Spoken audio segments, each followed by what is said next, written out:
ગણેશ ચતુર્થીના પાવન અવસર નિમિત્તે સમગ્ર દેશમાં ગણેશોત્સવનો માહોલ જામ્યો છે, ત્યારે ભેસાણ શહેરમાં પણ રામ યુવા ગ્રુપ દ્વારા ગણેશોત્સવનું ભવ્ય આયોજન કરવામાં આવ્યું છે।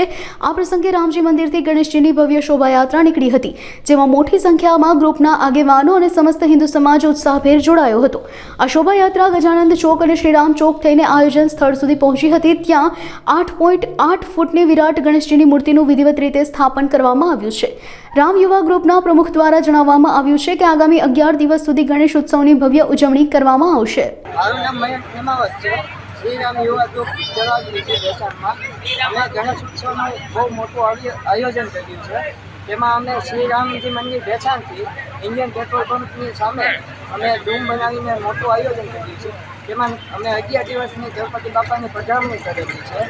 તેમાં અમે એવી રાતે અમે અવનવા કાર્યક્રમો કરવાના। રાતે ભવ્ય આરતીનું આયોજન છે, સંતો મહંતોની પધરામણી છે, મોટા સેલિબ્રિટીઓની પધરામણી। ભેસાણ સંખ્યા આજે 500 જેટલી થઈ છે। તેમાં અમે બધા નાગરિકોનો ખૂબ ખૂબ આભાર માનીએ। 8.8 ફૂટની અમે મૂર્તિ કરાવી।